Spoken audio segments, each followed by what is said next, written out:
And we are live. Welcome into the Bruins Postgame Show.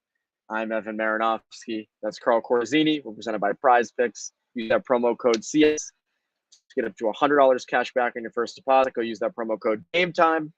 Or go to GameTime as well. Use that promo code CLNS to get up to get $20 off your first purchase. Terms apply. Another tough one. Bruins lose 3-2. Entered the third period with a lead. They're down in the series now 3-1. It's not looking so good. Where are you at right now? Just a switch of emotions. Like you're at 2-0 with 5 minutes left there in the second period. You're kind of thinking, oh, this is a gritty group finding a way to win. And then over the course of the next, whatever that was, 13 minutes of game time, Flores scored 3 goals and found a way to win. And it was the switch of emotions being like, wow, great job, Boston, into, wow, you were passive. You got a 2-0 lead and you were passive for 2/3 of that game. And it's just a lot of the same stuff that has put Boston in this situation. And they have no one really to blame but themselves. Yeah, I agree. I mean, there's going to be a lot of stuff we talk about that include the refs, because I think there were a lot of calls that went against Boston's way tonight. I mean, that goal, again, I have the rule right here on the goal that Bennett scored. Greg Wyshynski from ESPN tweeted it. If a defending player has been pushed, shoved, or fouled by an attacking player so as to cause the defending player to come into contact with his own goalkeeper, such contact shall be deemed contact initiated by the attacking player. For purposes of this rule, and if necessary, a penalty assessed to the attacking player. And if a goal is scored, it would be disallowed. So the key part is a goal would be disallowed. Now, there's a lot the Bruins did not well tonight. Again, the shots were 41-18. They didn't score after the first period. There are lots of things that the Bruins can improve on. We've talked about it. But to me, I don't know how that goal counts. I don't. Just by the rule. I don't understand how that counts. I also don't understand, the NHL mentioned prior to game 3, they were going to heavily scrutinize this series. And I get it. The Sam Bennett punch, which we now know, we didn't know this when we were doing because the view wasn't out.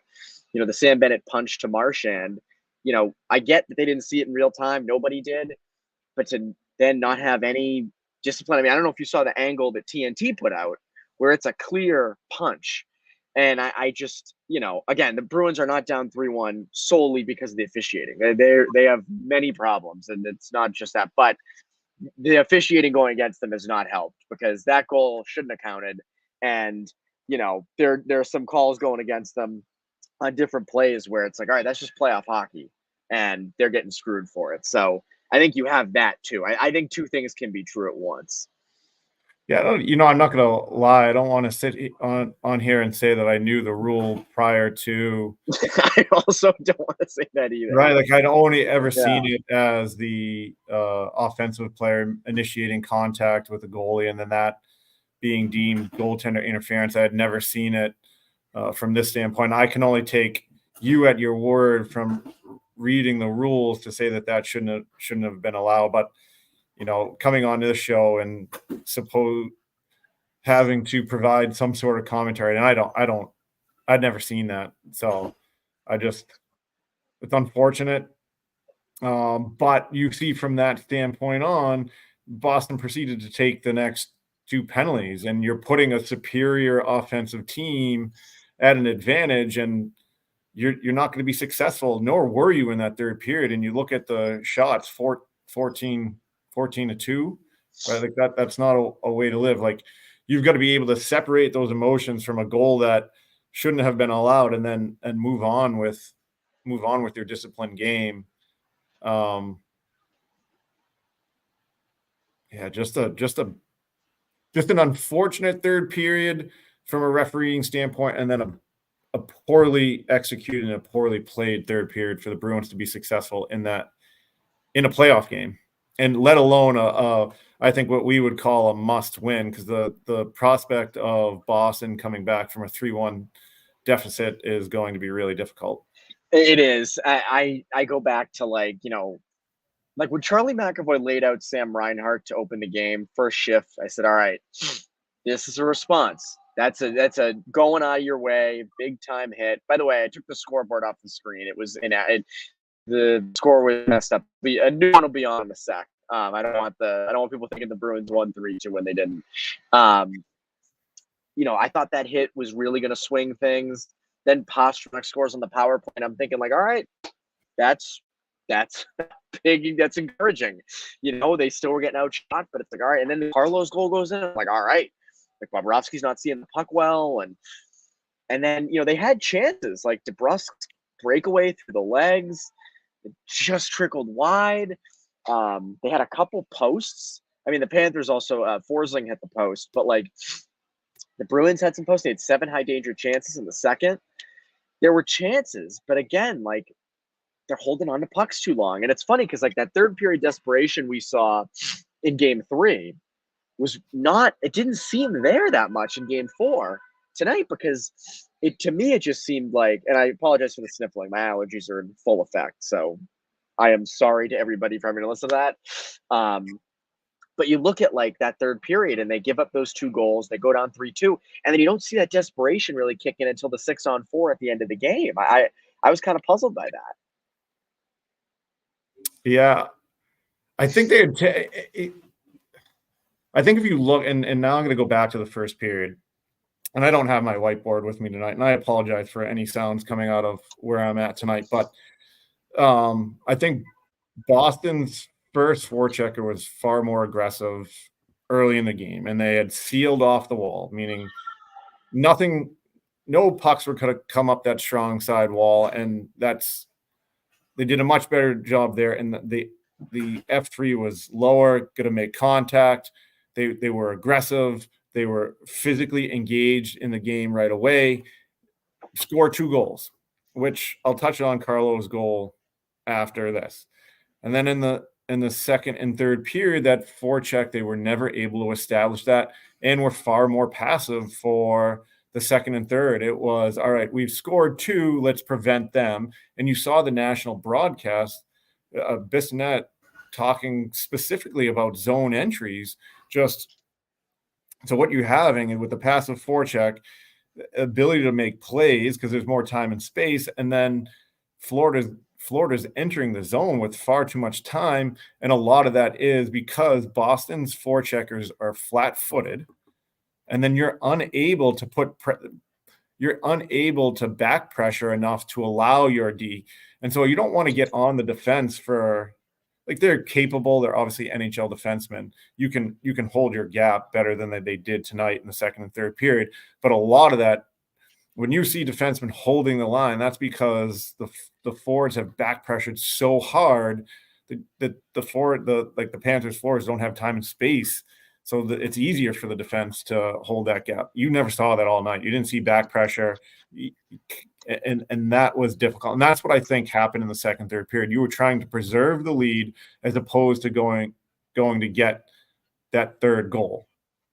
And then the second part of that, and going back to the Brandon Carlo goal, what is that, Evan? That's a shot on net. That's a seeing eye shot.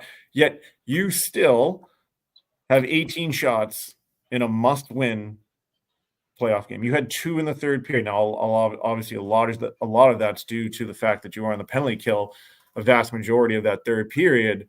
But at some point, you've got to give up on the quality shot. You've got to give up on it.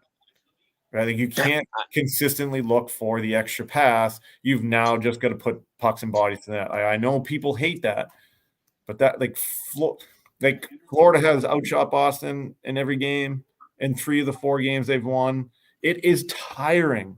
And this is the thing that I don't get. Yes, you have the statistical analysis, but to actually have to defend in front of your net wears teams down. And now if Bobrovsky makes a save, or if the shot misses the net, then the Panthers defense have to turn. They have to go retrieve the puck under pressure. You haven't put any pressure on Florida's D. It's been far too easy for them. I think you nailed it with the part of at some point, and Montgomery mentioned this in his presser, I think it was either morning skate today or yesterday. I was morning skate today. He mentioned how, they have to hold on to pucks more in the offensive zone and have control and things like that. But at the same time, and that's great and all, but you even heard the crowd chanting, "Shoot the puck." I've never heard that, but I usually hear like just the guy in section 313 screaming like "shoot," but like a true like full arena chant of "shoot the puck." I have not heard before. Well, go back and watch right before Geeky's interference call on Bobrovsky. McAvoy had it right in the slot. Right in the slot. Like, you're not going to get a better shot than that. And it's right. Like, the idea is to hold it, to get to whatever that area is where you feel like you're going to be more successful, and right, penalty, and now you're killing again.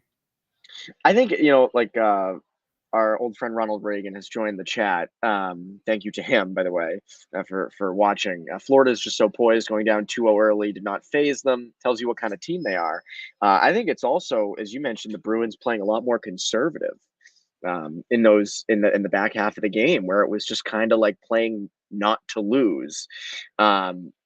And again, I think trusting that Swayman was just going to make every single save. And for the most part, he did. Swayman was phenomenal tonight. He finished with, 38 saves. And it ended up kind of working out. We both kind of mentioned Omar starting in this game. And Swayman comes in and stays and does phenomenal. But, to not push harder offensively and just kind of sit back a bit, as you mentioned, you're not going to beat Florida with 2 goals. You're not. You can't. And I think they need to abandon the look for the best possible shot. You have to, because Bobrovsky's shaky. He's not seeing pucks. He's not. That Carlo shot just went straight in. Also, the Bruins have some big forwards. You would think, take away Bobrovsky's eyes, shoot from anywhere, get a guy like Geeky or Frederick or whomever in front, and just dig for rebounds and dig and, retrieve block shots. There just hasn't been that. There hasn't been it. And I know, like, obviously the refs were not in Boston's favor tonight. Bruins got screwed on the goalie interference play, no doubt. No doubt. And credit to the Bruins for, being in that game like that. But, you got to push. And Florida's outplayed you through, all 4 games, really.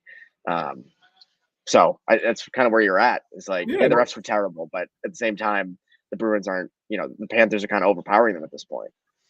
And so here's the thing, and I think we've said this throughout the series. Florida's the more talented team. And you look at it, Bennett makes a huge difference in who they are, both physically and then talent-wise. He's capable of making plays. What you did in the first period was you made them uncomfortable. Right, like they had to check their shoulder on, right? Like you made it a priority to put pucks in deep.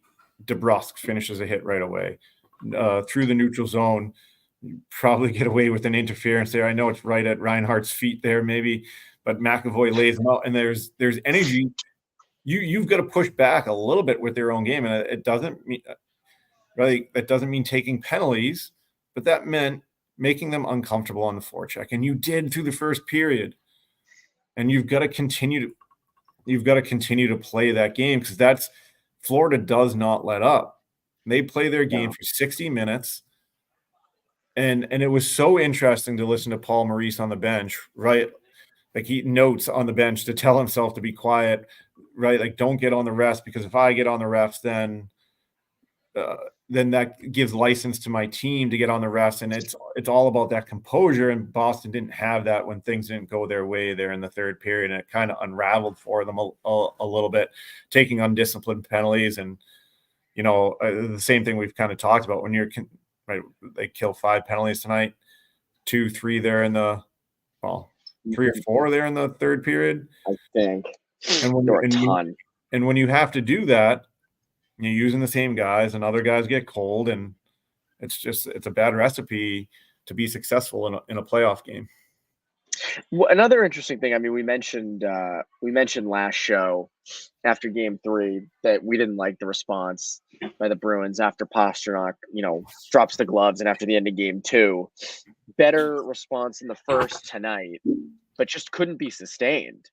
Like that to me was the biggest thing, was like they didn't keep the foot on the gas. And what's ironic is, as I mentioned earlier, like there were chances in the second, like the DeBrusque one stands out the most. That literally went through Bobrovsky's legs. But Charlie Coyle had two. Yep. It just didn't feel like they kept it going at all. I think that's why you see such a lopsided shot total. Is it's like, all right, we're up 2-0. Let's sit back a bit. We've responded. We've laid some hits, but you can't do that. And they're not getting enough shots on net at all. You're seeing one-off shots, right? Like Charlie Coyle, Jake DeBrusque.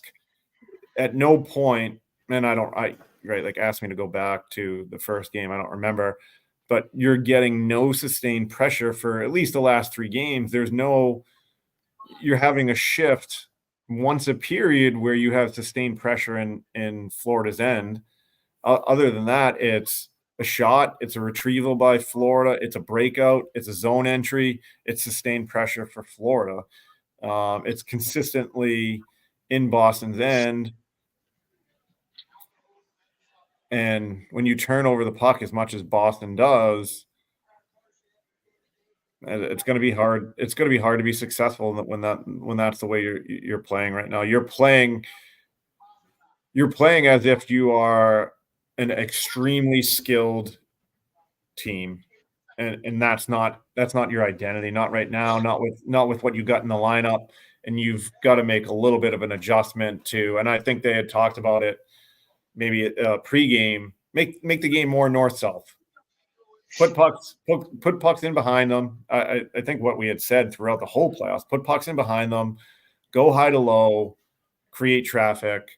It's time now to play that style of game. You just don't have the horses to want to get up and down. And even if you did, you're still not the better team. You're not the better team. You can't do that with them. To me, what I keep seeing, and I've texted you this, I've talked to you about this, I think one of the things that we've seen, especially in this series, but even at times against Toronto, was they just don't have the horsepower up front, especially in the top 6. And fortunately for them, they have cap space this offseason. And, I give credit to Don Sweeney for configuring a lineup with guys like Van Riemsdyk and Geekie and Shattenkirk and others, and with very limited cap space and making it work. And props to them for that. I think right now though, you're seeing the top 6 just doesn't have it. I mean, tonight again, like Geekie was the number 1 center with Zacha and or not with Zacha, excuse me, with DeBrusque and Pastrnak. And to me that kind of says it all, right? And we mentioned it last show with him being up in a top 6 right wing role. Like he's a great fill-in top 6 guy for when someone gets injured in mid-January and he has to fill in for 6 to 10 games. He can hold his own and he does a great job and all that. But I think the big thing from this is, and I think they will address it, is they need help up front, because in a series like this, you're right. They are one-off opportunities. They're the occasional breakdown where like Heinen will get a breakaway, or DeBrusque, start like a 2-on-1, but it's not sustained zone time, and they have a tough time getting to those high danger areas because you said they're not skilled enough to be a high quality shot team. Because a really skilled team could potentially do that because you're cycling around and you're opening passing lanes and guys are skilled enough to do that. They aren't.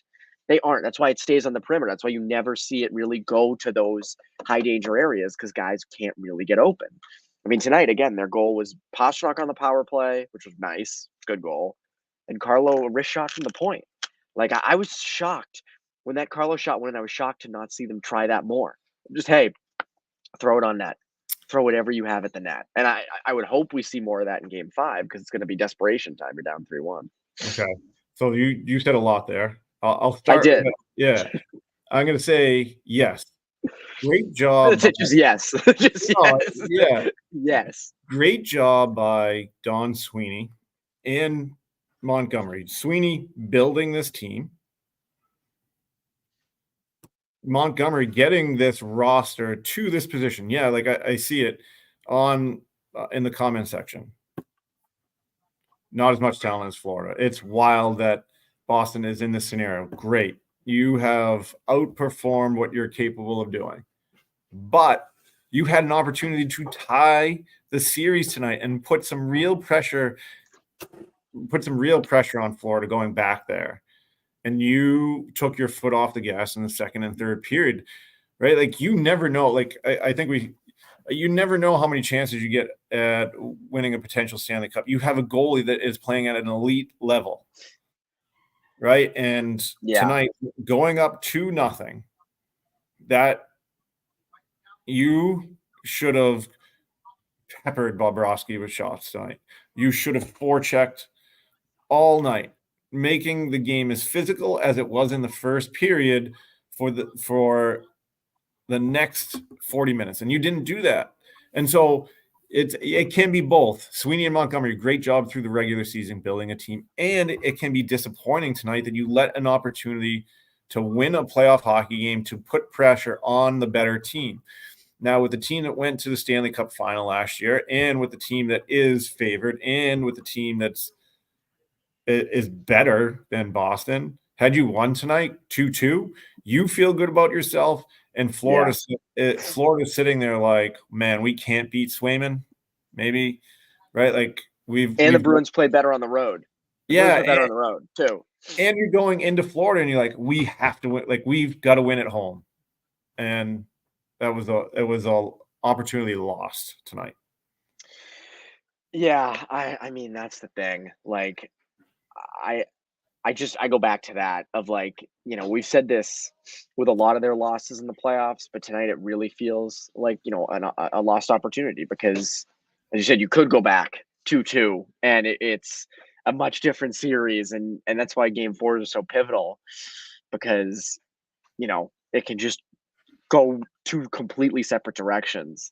And I think you saw that tonight. And, you know, I think adjustments wise, we always do this, so we'll do it again. I know it's early, but for game 5, right now the Bruins are completely backs against the wall. I can guess one of your adjustments is going to be forecheck the hell out of them for 60 minutes. But what would you look to change going into game 5? Can you get 30 shots on net? I don't think, really, at this point, and I'm sorry to people that tuned in and really want some sort of, you know, game plan. I don't think we've been talking about it for 4 games now. We'd be repeating ourselves if we did this. Yeah, you've been talking about it for 4 games. It literally at this point comes down to the fact that you got to be more aggressive on your forecheck.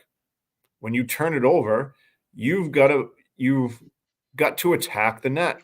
You've got to attack the net, whatever that looks like, right? But in the series, Brandon Carl's had two goals from the point. We've never tested them outside of, you know, a handful of times in the series, and by test I mean Bobrovsky. So why not? Why not 30? Why not 40 shots on net and see how successful you might be? It might not be. It might not work out for you, but it's worth a shot because you haven't done it. You've been limited to 20 or under for the last 3 games, and that's just not good enough. I think that's just the simple. You can't get under 20 shots in an NHL playoff game and win. You might not be able to get right. Like, yeah, what was the game at Calgary where Linus right last year? Yes, stood on your head where it was 54-12 or something to that nature, and you ended up winning the hockey. And that's a once in a lifetime performance. That's not a reality in the playoffs. You've got to shoot the puck. Like, shoot the puck. You have to. I know. You're right. Kevin, you're right. They never have possession of the puck. They don't. I mean, it was CLNS the other night. I said, you don't have possession. You don't have possession, Kevin. You don't have possession. Kevin, if you're tuning in for the first time, I feel bad because we've repeated the same stuff for the last 3 games. No, they don't break the puck out well. They chip it up the glass, so they don't have possession of the puck. Like, there's there has been no adjustment on the breakouts or zone exits or whatever you want to call them.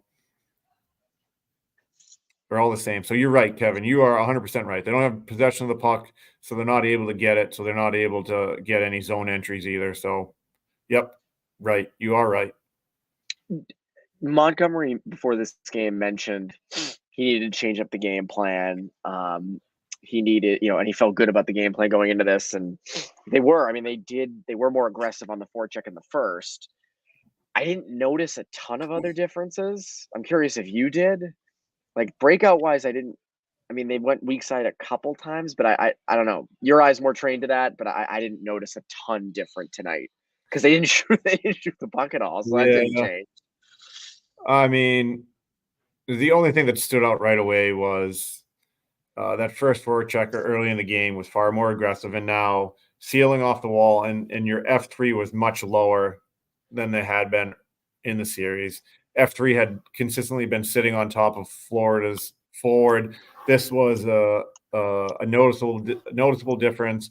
And what that F3 is looking for is once contact's made by F1, F3 is going to come down and try to go get that puck. And now you're looking to make an offensive play, right? It helps on Carlo's goal, I believe, right? Like where they turn over the puck on that half wall, it gets kicked out to him. I think Rodriguez puts it on his stick. So that was a concerted effort by them. So that F3 was the one thing that really stood out. They had consistently been going 1-2-2 throughout the majority of the series. It was just that F3. He was more aggressive this evening. They tried to stay with that in the second period. Now that F3 was just a little bit slower, like was far passive, was waiting for the D-to-D pass, D-to-D, like it. So what we talk about going out the weak side, that F3 was waiting for that pass to have happened, but it wasn't fast enough to getting there. So what ended up happening was the pass went D-to-D, and then that F3 would step down, but it's too slow, and now it ends up with a little chip pass to the winger, and you're out the zone. So it wasn't, and whether that was I'd have to go back and really watch. Like, was that a result of F1 not playing with enough pace, or was F2 just kind of in no man's land? But that's what it looked like in the second period. In the third period, again, you're killing penalties, so you didn't forecheck. Yeah, Bruins had 4 penalties in the third period. That's good. That's a good recipe. It always works. And one of them was for that challenge, which I'll give him that. That's goalie interference. Fine, take that's a penalty you take because that should have been goalie interference. But I just they gotta shoot the puck more. Like that's what it comes down to. And I would love to go back and watch the film of this game and see how many ozone sequences they have where they don't end in shots, or they just, the play breaks up and Florida goes the other way. It feels like it happens all the time. And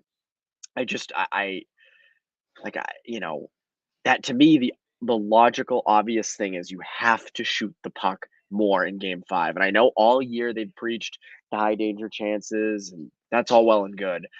But 3-1, life is on the line. You have to shoot the puck. Oh my God, you gotta shoot the puck. Now, one interesting thing they did change up going into tonight was they put Zacha on the third line with Brazeau and Van Riemsdyk, and they moved Geeky up with the Brusque and Pastrnak, and then they had Coyle, Heinen, and I'm blanking on the other one. Coyle, Heinen, and Frederick on that second line. I mean, it's really 2 third lines. I didn't notice a ton different. I thought Zacha was good early, but didn't really put it together much in the second half. And by good, I mean he was serviceable early, but I didn't think that made a huge change because, I mean, the Bruins got outplayed so hard. Like the chance, the Corsi for percentage, like the advanced stats has all those lines just so in the hole because of just getting outchanced every shift, but it just wasn't enough. Like I know they wanted to get Zacha away from, Barkov or Verhaeghe, but it didn't make enough of a difference tonight. I think you probably need to go with Zacha back up, I would think, just because you need to put guys out there who offense. Yeah, I mean, I think anything's on the table as far as the lineup change. I don't think you're going to get fast enough to compete with Florida. Whatever changes you make, I mean, I do think Lauco has been a nice addition. I mean, whatever iteration of lines that you go with, I'm just kind of at a loss for whatever it is that you put together. The game plan has got to be more aggressive. You're at 3-1. What's the difference? Let's see if it works. Right? Like in the Toronto series, you were ahead 3-1. So the idea of being more conservative, I get it. I mean, I don't love it, but I understand it because Toronto's got to win 3 games to your 1, right? And that would have been really hard to do. In this scenario, you're down 3-1. What's the difference? Change it up. See if you can play 60 minutes of fast-paced, aggressive hockey with and I get it. Again, you're going to have to – your ability to break out the puck is going to have to be the number one thing, I guess, because like Kevin says and we said after game 3, if you don't have possession of the puck, you can't forecheck, you can't shoot. So no, you can't. And I think you can't. And to me, you got to just do everything in game 5 aggressive. Like you got to go just completely throw everything in the kitchen, everything. You have to. Shots, forecheck. I mean, your forecheck has to be aggressive for 60 minutes, I think. And you can't play the way they did tonight with a lead, which was, as we said at the beginning of the show, it was conservative. It was they played not to lose. You can't do that. You cannot do that against Florida. I'm sorry. What are you chuckling at? Kevin Walker, honest to goodness, and I don't know if this is a bad idea. It was. I just read the comment. It was in my head, Kevin Walker. I swear to goodness gracious that in my head I was like, you know what? You gotta get faster. Why not try Grizzly get forward? Like what's? I know it's not. It's not. What's there to lose? Imagine Grizzly goes in it forward on the second line and Pot's like 2, and suddenly it's like, oh my god, the Bruins have found this is a revelation. It's not a reality. Galaxy brain level thinking. Imagine that. It's not a reality. I know it, but I was thinking it. I was like, if you have to get faster, you probably. I wonder if you moved him up, like what that would look like. I don't know what it would look like, but you do need to get faster. You can't consistently, right? Like I think that fourth line was out for a goal against again today in a bad matchup. I think they were. I don't remember what goal it was, so don't yell at me. But they were out, and they've got the first goal. I'm blanking on who was out there. Yeah, well, Maroon was out for that one. I know that because he was tucked in that corner, and Beecher tried to change. So it was certainly the first goal. They were out there together, but I felt like they were on the ice in the third period as well. Obviously, the Bennett goal was a power play. Walk me through what the third one was for them. Third one was Barkov. Came down the middle of the ice, dangled through, and put it in. I forget who was on the ice for it, though. I was turned. I didn't see that live. To me, like a lot of people are mentioning, like bring up Fabian Lysell, bring up Georgi Merkulov. You don't do that for this. You roll out the lineup, the best possible lineup you have, with the guys that have pro experience, and you go full aggressive. You have to.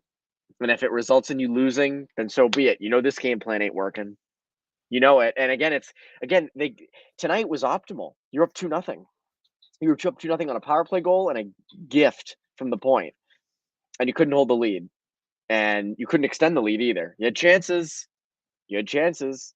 but nothing was going. And to me, that's the story of the game. Another interesting thing is there was a lot of talk about retribution after the Bennett play and, players mentioning they didn't like the hit or the punch, obviously, and the Panthers ticked them off. And there's only so much you can do. And the Bruins, I think tried. I mean, McAvoy had that hit early. And, there were some hits after whistles and things like that. And they were kind of all over Bennett at times. He still scored. But what did you think of their response, physicality wise, and in that sense to the Bennett stuff? What do you think of that?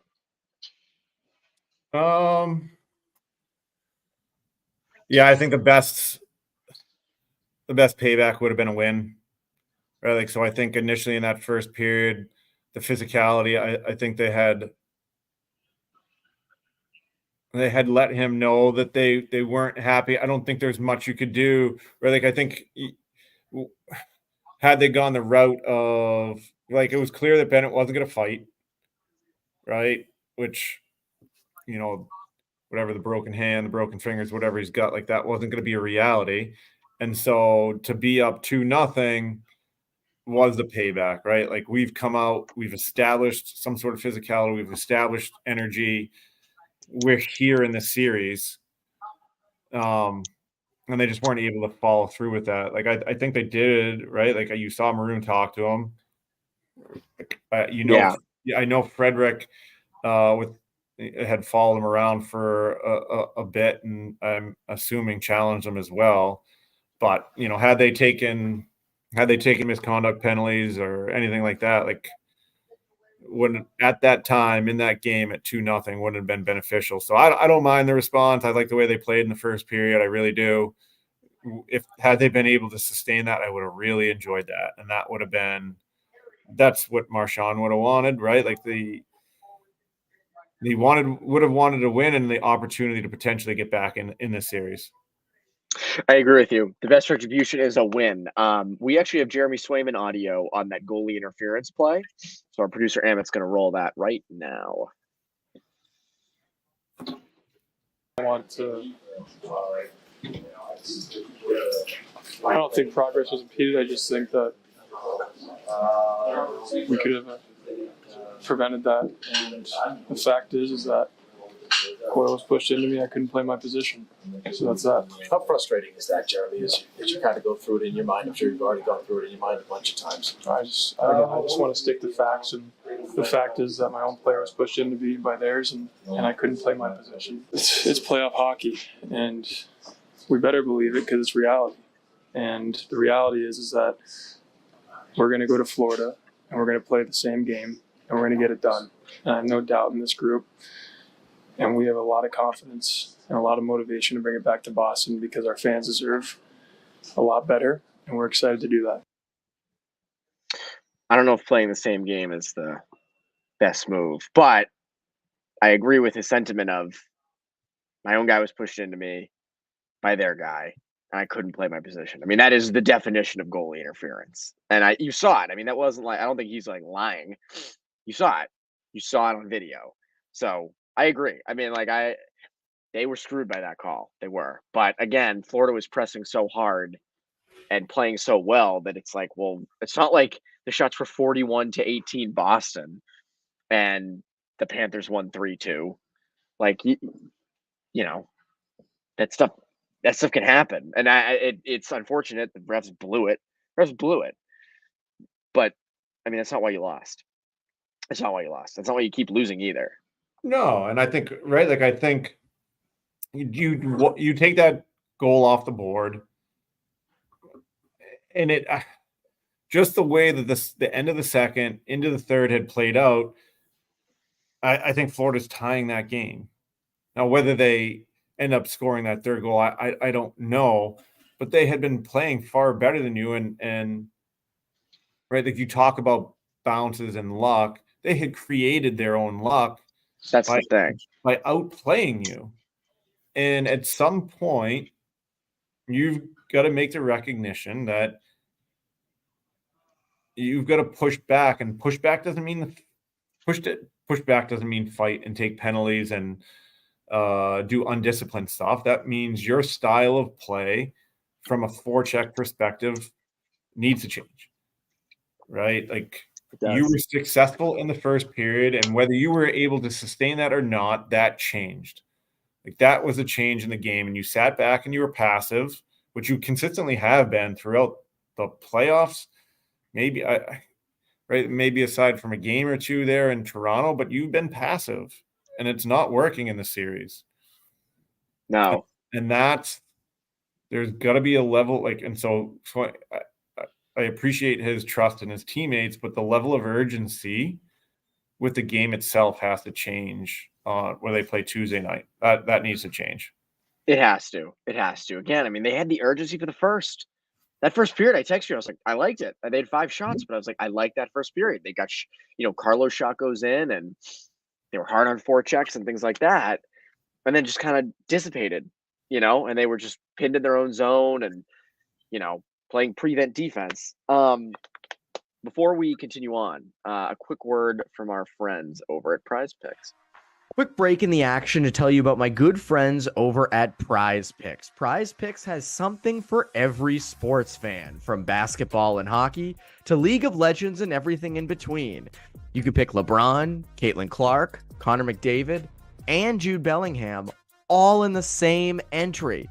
Prize Picks is really simple to play. I can make my picks and submit my entry in less than 60 seconds. And the best part, quick withdrawals, and its easy gameplay and an enormous selection of players and stat types are what make Prize Picks the #1 fantasy sports app. As the Bruins playoffs roll on, I'm liking the pick of Jeremy Swayman more saves. He's just been so good of late. And you know what? I also like Jake DeBrusk more goals. So download the app today and use code CLNS for a first deposit match up to $100. Again, download the app today and use code CLNS for a first deposit match up to $100. Prize Picks. Pick more, pick less. It's that easy. Now, back to the show. So real quick thing on Prize Picks, they actually have a free square for Caitlin Clark's debut game on Tuesday, May 14th. Her points are set at 0.5. So this will be the Indiana Fever versus Connecticut Sun game at 5 p.m. Pacific time, 8 p.m. Eastern time on the 14th. If Caitlin Clark were to get more than 1 point, the square wins. So I think that's a pretty good one. Caitlin Clark, more than 1 point. I think she can do that. This game. Back to this game. Ronald Reagan says, Evan, you need to lay off the DeBrusk more goals. You're losing big money on that one. That might be true. We gotta switch up my my picks on that one. You might be right, Ronald. I think the big question, everybody. First of all, I want to say this: Bruins are down 3-1 to the Panthers. Bruins have the opportunity to do the funniest thing ever. And come back and win this series after the Panthers did it to them last year. I want to state that for the record. I'll probably tweet that out soon. Hopefully you guys show some love on that. Is the series over? Yes. Do you want me to elaborate? Yeah, I do. Because I'm debating this in my own head. But yes, elaborate. Okay. Well, here's why I say it's over.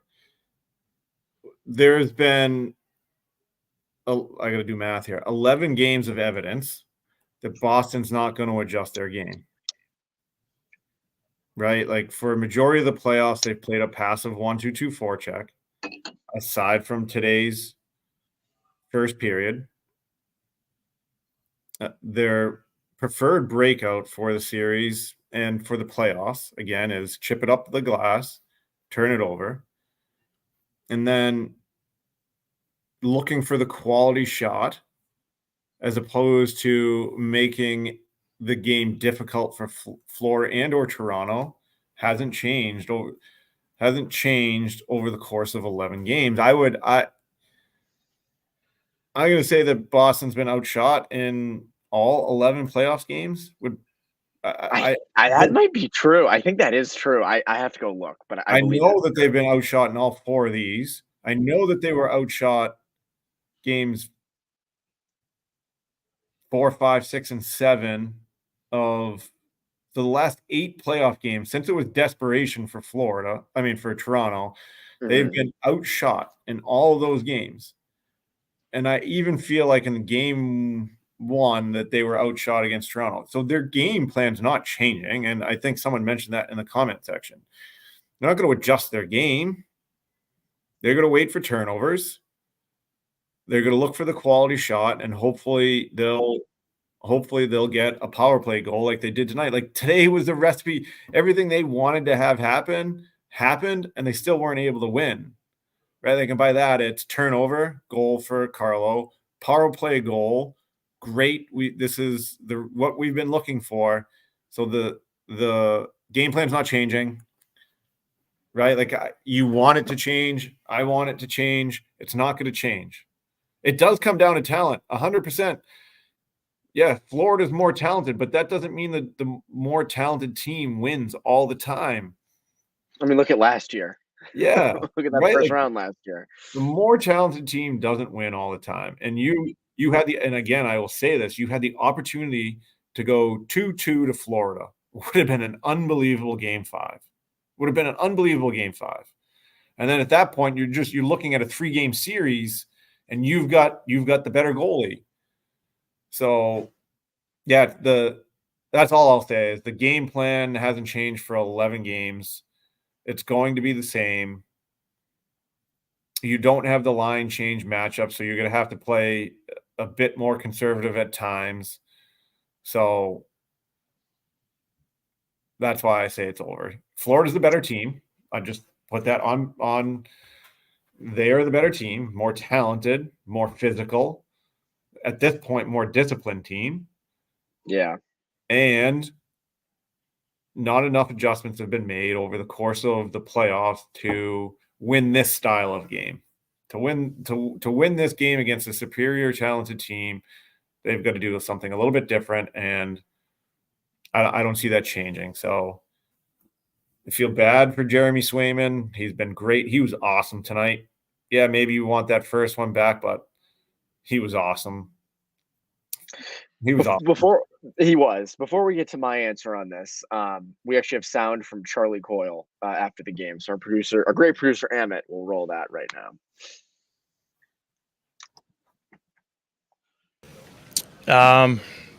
Yeah, puck goes, it's in the crease, trying to make a play, and goes through me, feel a push from behind, I go down and sway, and puck trickles past and right to their guy, empty net.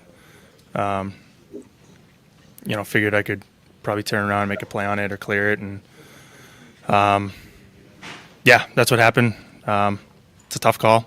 Sometimes you got to play through things, and you can't make excuses, right? So no matter what it is, plays during the game, down in series, we keep playing. We come back, and we get it the next time. What explanation did you get? I really didn't get one. I don't know. You'd have to ask Monty, I guess. I kind of said something right away, but I didn't get really a reaction. And then, we challenged, and they saw it differently.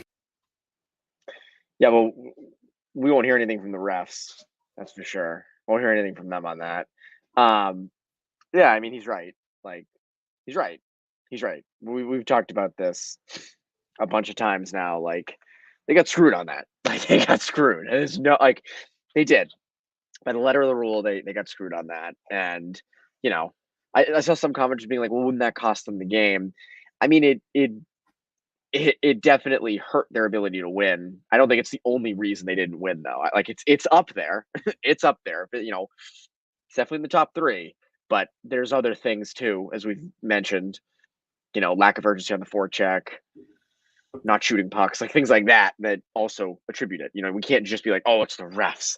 Oh, if the refs did. I mean, there's a lot of reasons the Bruins lost tonight. It's not just the refs. And I don't want to sit here and complain about the refs for the whole show. It's not fun. It's not true. So I'm not going to sit here and rail on the refs the whole time. The refs stunk. Like, what do you want me to do? Like, that's not fixable. Back to what I asked you before, though. Whether or not the series is over, I don't know if people remember. If people watched last year, they will probably remember this. I said this series was over after 4 games. I said Bruins are up 3-1. I said this series is done. Done. And Robert says, I just wanted to complain, and you're bringing in logic. This is true. This is true. You can complain. I'm with you. Okay, I complain with you on that. The refs stunk. I completely agree. So I'm with you there. Okay. Last year I had said that the Bruins, when they were up 3-1, the series was over. And then, of course, that only came back to bite me. So I think I'm going to say this one's over too. solely, so it's a reverse jinx. So it's like I right my wrong from last year, but the Bruins are going to come back after I say this series is done. But in reality, I think the Bruins might have one more win in them. I do. I think they might, especially on the road. But when your two favorite artists or two artists do a song together, and it'll be like Morgan Wallen times Post Malone. And it's like they're together, right, for a song. It's what the Bruins have had happen to them is the lack of talent times lack of adjustments, and that is why they are losing. So do I think they win the series? No, I do not. Would it shock me if they pulled out a win in Game 5? No, it wouldn't. But do I think the series is like fully over? I'd say I'm like 95% of the way there. Like I don't feel good about this. I don't. From the Bruins' perspective, I just don't. I don't feel good about it. No, Carlos a devil on the shoulder. And Evan is the angel. no, it's Yes, Robert, you're correct. You're correct. I He mean, is. you don't have Marchand. You're going to Florida. I think Florida recognizes what happened last year. Like, I think you're going to get Florida's best game on Tuesday night. I think you're going to get their best game. They'll be as physical as they've been all series, and that'll be our last show together on Tuesday night. I'll be so sad. See, it's also I don't want the series to be over. I don't want to say it's over. It means these are over. I mean, I don't feel good about it. I don't, and no one does. Nobody feels good. No one's like, oh, this is Bruins are in prime time right now. They're not. They're not even close. I think it goes back. It's not even just a lack of talent, because teams can win a 7-game series with a lack of talent. You can will your way. You can have a smart game plan, high compete. Your goalie's great. They actually have the goaltending. That's the funny part, right? Swayman's been terrific. I know someone mentioned that he's let in a bunch of goals the last 3 games. I mean, last game it was a lot late after the game kind of had been over. One was an empty netter, but it's just a lack of adjustments. We've said the same thing for how many straight shows now? I mean, since game 2, game 3, game 4, it was they've got to fix the breakout. They've got to be more aggressive on the forecheck, and they cannot be prioritizing high danger chances. You have to just shoot the puck. And that hasn't been there. So it's like just the inability to want to change the game plan at this point. Unless they do it for Game 5, maybe they do. But you're right, Sanjay. Win Game 5, then anything can happen. This is true, right? I mean, you could win Game 5, and then, oh my God, you're back on guard nice for Game 6 where you've been bad. But sure, you're home. I don't feel good about this. I don't. I know you definitely don't. But I do not feel good about this. No, I think the thing that's tough about the team is I like a majority of the players. I think they're just slotted in the wrong spot.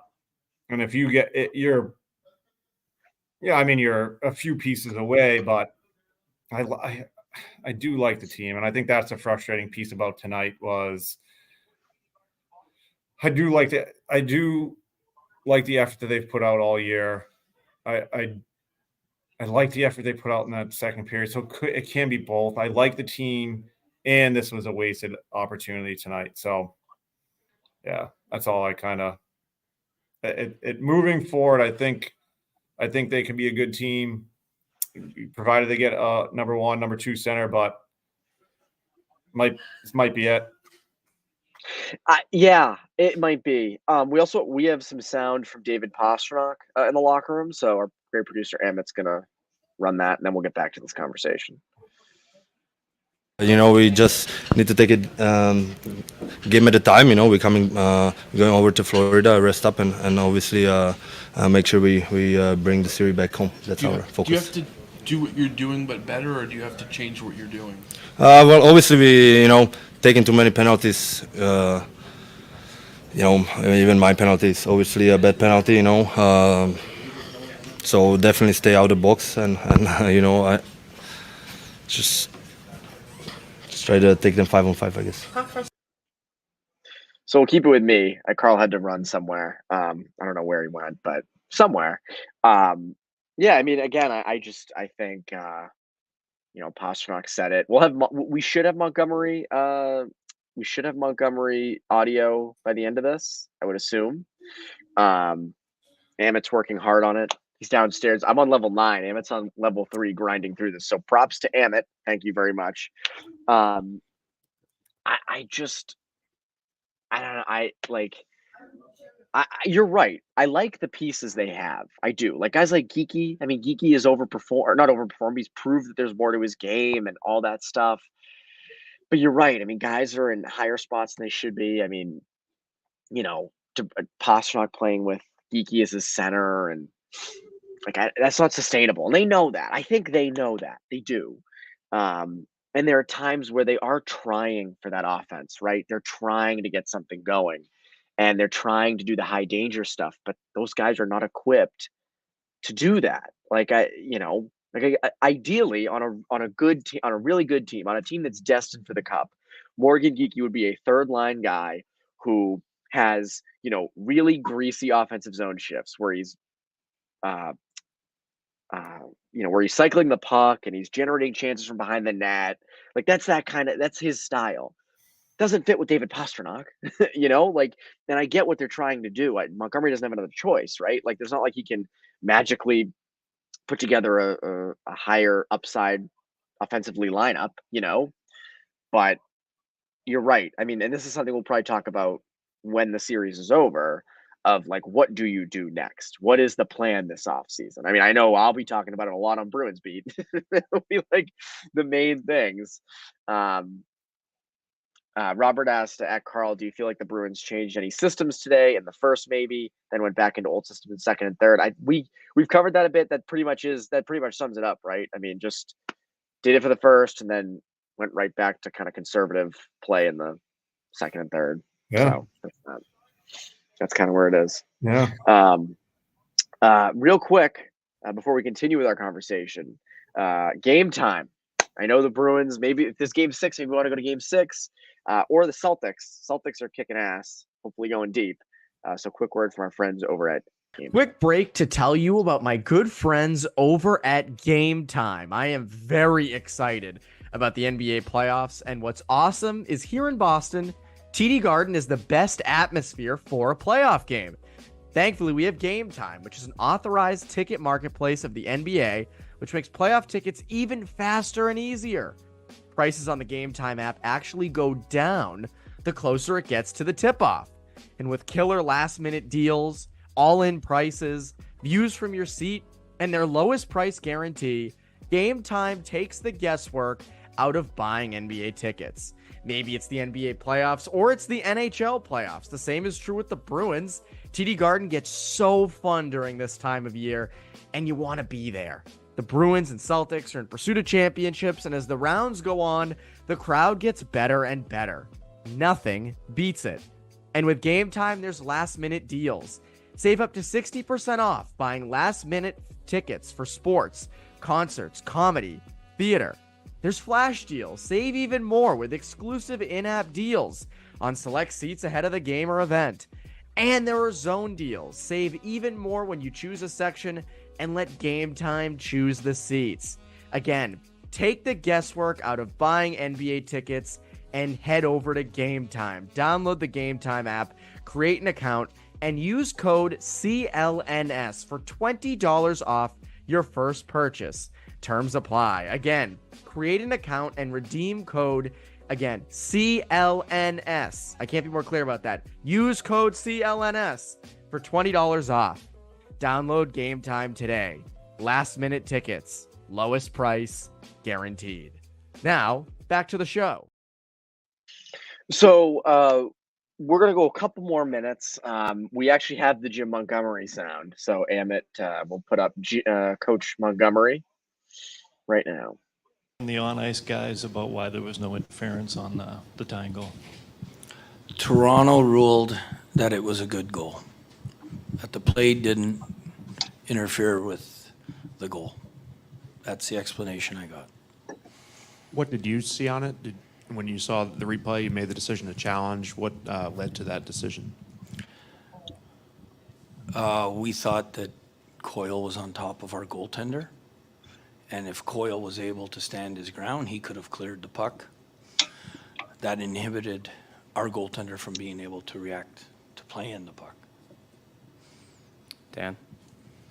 Jim, just obviously with the way things went down and the challenge and losing that, how frustrated did it become for you, the team, as you went about your business? Yeah, I really liked the way the team responded. You know, they just talked about the next play and trying to kill that next power play.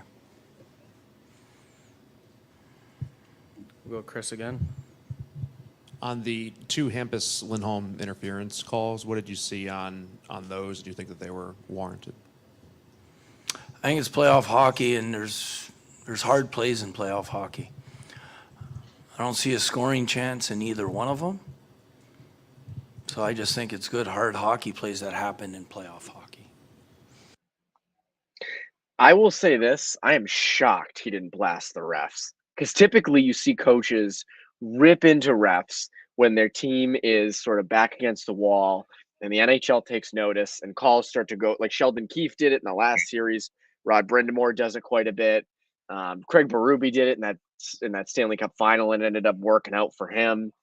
I'm surprised he didn't, because he was given every chance there to just lay into them, and he didn't. I was surprised about that. Yeah, and I think that would have been a perfect opportunity, right? Like in the press conference to put the NHL on notice for a couple of reasons, right? You got no discipline from the Sam Bennett punch. You think you don't come out on the right side of that goalie interference call.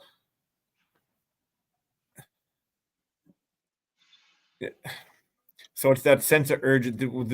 If you weren't going to do it, then you're never going to do it. And so you're facing elimination on Tuesday. What's the harm in doing it? What's the harm in calling? That's why I don't get why he didn't. Like Yeah. you were given. That's like an alley-oop about the Lindholm interference calls and then the goalie interference. I mean, that is an opportunity for him to just lay into them. I am shocked he didn't. I am shocked he did not lay into the refs, because that is the opportunity. There it is. This is the time. 3-1 in the series. We mentioned it with being aggressive. That's being aggressive. You have nothing to lose. Nope, nothing to You lose. have nothing to lose. You have nothing to lose. I'm shocked he didn't rip into the refs, because that's the spot. That's the spot. By the way, we have all of those videos full on the Bruins Rinkside YouTube channel. So if you want to go watch all the post-game pressers, Panthers as well, it's all at the Bruins Rinkside YouTube channel. You can go subscribe and make sure to like these. Like these. I love the comments. But like the video as well. We really appreciate it. But yeah, I mean, do you have any other thoughts? Because I want to save a lot of thoughts for after Game 5 or whenever they get eliminated, because there's a lot of like big picture stuff I want to get into, but I don't want to get into it quite yet. I know people are annoyed about that, but yeah, I want to save some of it. I think your power play let you down again. Like, I know you get the Pastrnak one, but you had two late opportunities. Yep. That one there in the third, you didn't get a shot. You did not get a shot on it was the first one in the third period, where that just needs to be a momentum builder. Get the crowd back into it, and you didn't get a shot. I think that watching Heinen tonight. Watching